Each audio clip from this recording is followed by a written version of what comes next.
এই যে চালগুলো যে দেখছো তোমরা, আজকে হচ্ছে আমি এই চালগুলো ভাজা করব। হ্যাঁ, আগে আমরা খুব খেতাম এই চাল ভাজা, এখন অবশ্য খাওয়া হয় না, তবে আগে খুব খেতাম।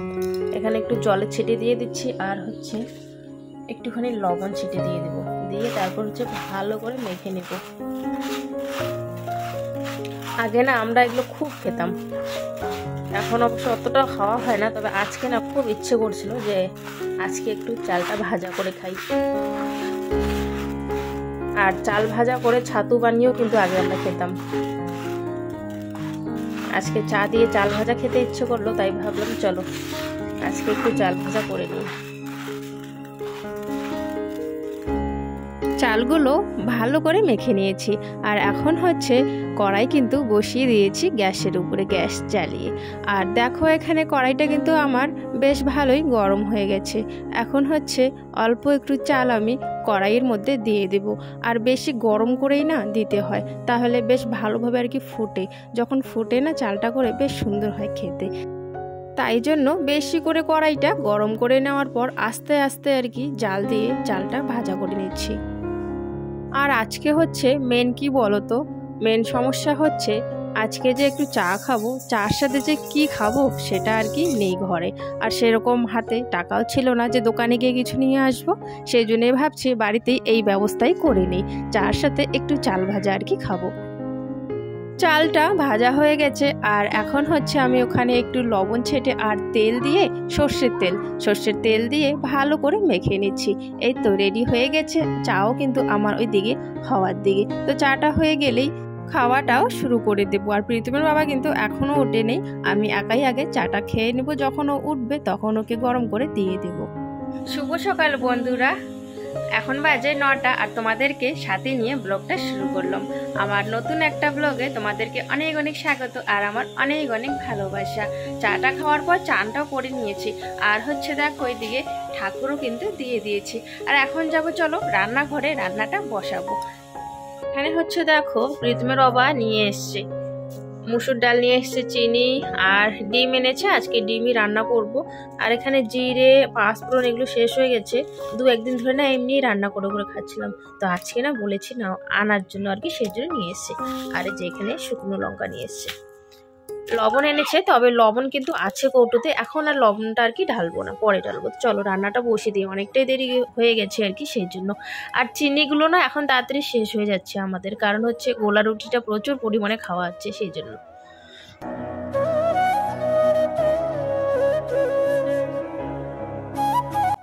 আর আজকের ব্লগটা একটু অন্যরকম করেছে বন্ধুরা, কেমন হয়েছে অবশ্যই কিন্তু কমেন্টে জানাবে। চলো এইদিকে আমি যা জিনিস এনেছিল কৌটোর মধ্যে ভরে নেব, তার সাথে সাথে তোমাদের সুন্দর সুন্দর কমেন্টের উত্তরগুলো দিয়ে ফেলি। ও নিন্দিতা দেবনাথ বলেছ, দিদি ভাই তুমি আজও আমার নামটা নিলে না, আমার নামটা নিও, কাটোয়ার থেকে আমি তোমার ব্লগ দেখি। থ্যাংক ইউ সো মাচ গো কমেন্ট করার জন্য, আসলে অনেকেই কমেন্ট করছে, সেই জন্য একটু দেরি হয়ে গেল। আর নেক্সট কমেন্ট হচ্ছে বাংলাদেশ থেকে সালমা জাহান, আমি তোমার ব্লগ দেখি, খুব ভালো লাগে, আমার নামটা নিও। এই যে দিদি ভাই তোমার নামটা নিয়ে নিলাম, থ্যাংক ইউ সো মাচ আমাকে সাপোর্ট করার জন্য।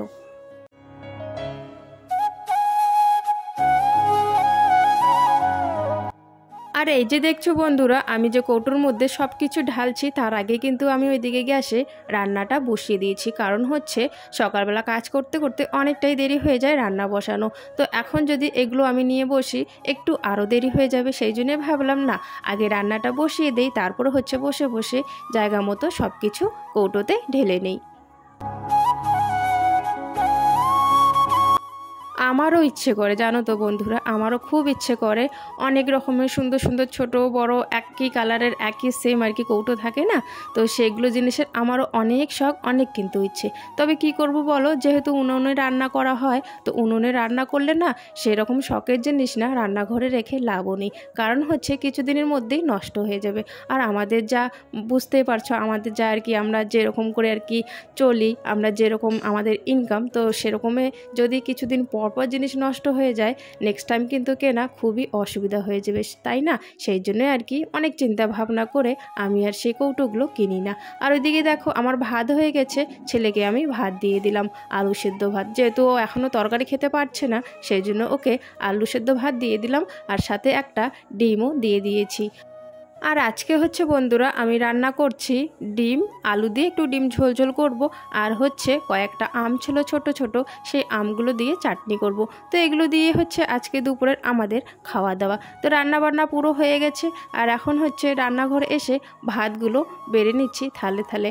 আর হ্যাঁ বন্ধুরা, প্রীতম আর প্রীতি কিন্তু আগেই খেয়ে নিয়েছে, আর আমরা এখন দুজনে শুধু খাবো, সেই জন্য এখান থেকেই আর কি ভাতগুলো বেড়ে নিয়ে যাচ্ছি থালের মধ্যে। আর তারপরে যে তরকারি রান্না করেছিলাম তরকারি গামলাগুলো ওই ঘরে নিয়ে যাব।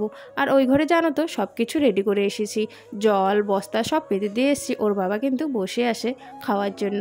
আর এদিকে আমি জিনিসগুলো নিয়ে যাচ্ছি, জিনিসগুলো বলতে তরকারি থাল তো এসব নিয়ে আসলাম। তো এখন চলো দুজনে মিলে গল্প করতে করতে খেয়ে নেই। আর বন্ধুরা তোমরা যারা এখনও আমার ব্লগে আছো তাদেরকে অসংখ্য অসংখ্য বন্ধুরা মন থেকে ধন্যবাদ আমাকে এতটা ভালোবাসা দেওয়ার জন্য।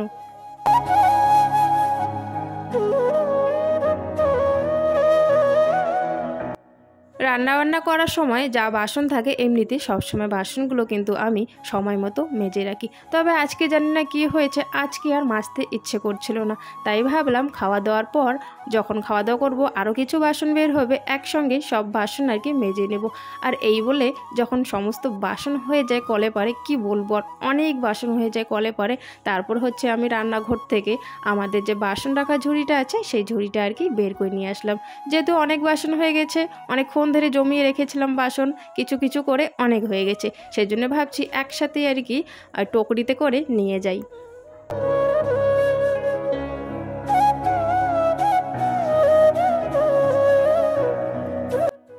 আমাদের এই কলেপাড়টার কথা আরও একজন তোমরা কমেন্ট করেছো, যাই হোক নতুন নতুন বন্ধুরা আসছে তো সেই জন্য আর কি বুঝতে পারছি না। যাই হোক বন্ধুরা, তোমাদের যদি ভালোবাসা থাকে না এইভাবেই, আর যদি ভগবানের আশীর্বাদ থাকে, তাহলে দেখবে তোমরা একদিন কলেপাড়টা আমাদের বেশ ভালোই হবে আর কি, দেখতে সুন্দর হবে, আর হচ্ছে আমার কাজ করতেও অনেকটা সুবিধে হয়ে যাবে। কিন্তু সম্পূর্ণটা হবে তোমাদের ভালোবাসা, যদি তোমরা আমাকে একটু বেশি বেশি করে ভালোবাসা সাপোর্ট দাও।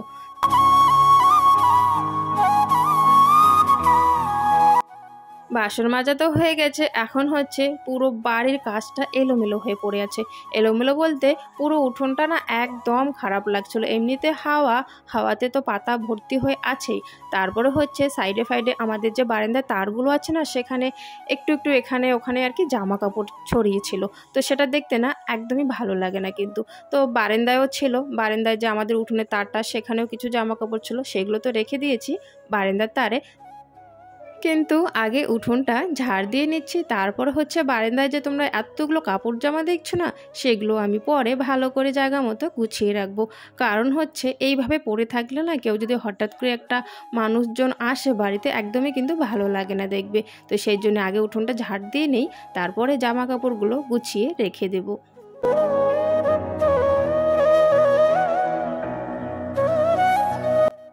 এই যে সংসার, মেয়েদের সংসারের কাজ কোনোদিনও কিন্তু দেখবে শেষ হয় না, তাই না?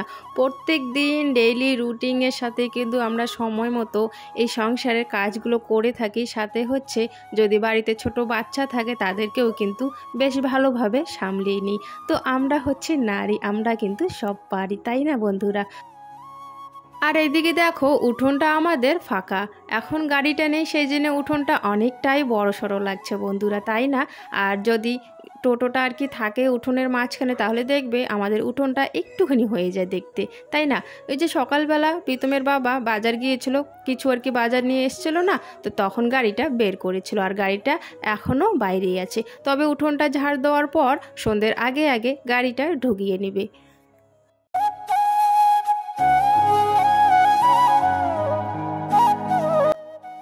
আমি না এইদিকে উঠোন ঝাড় দিচ্ছিলাম, আর হচ্ছে প্রীতি তো বাইরে খেলছেই। তারপরে দেখলাম একটু পরে গিয়ে প্রীতমের বাবা কি করছে জানো তো? প্রীতমের বাবা আমাদের যে বাইরে ওই যে খড়ি রাখা আছে কিছু, তো সেই খড়িগুলো কিন্তু কাটছিল। হ্যাঁ বন্ধুরা, আর আমি জানিই না, আমি ঘরের কাজ করতেই আছি, উঠোনটা আস্তে আস্তে ভালো করে ঝাড় দিতেই আছি। তারপরে বাইরে গিয়ে দেখি ও কিন্তু বেশ অনেকটাই আর কি খড়ি কেটে নিয়েছে।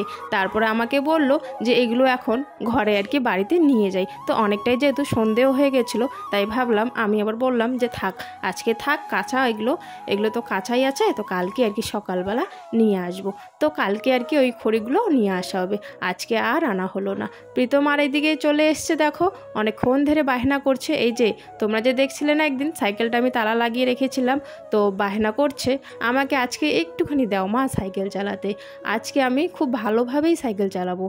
তো এটাই বলছিল। তো ওকে না অনেকক্ষণ ধরে যেহেতু জেদ করছিল আর বারবার বলছিল, আমারও বেশ খারাপ লাগলো আর কি অনেকটাই। সেই জন্য আমি ওকে একটুখানি চালানোর জন্য বের করে দিলাম সাইকেলটা। তারপর যখন চালিয়ে আসবে না, আবারও সেম আগের মতোই তালা লাগিয়ে রাখবো। এখানে দেখো কতগুলো এর বাবা খড়ি কেটে নিয়েছে, তাই না?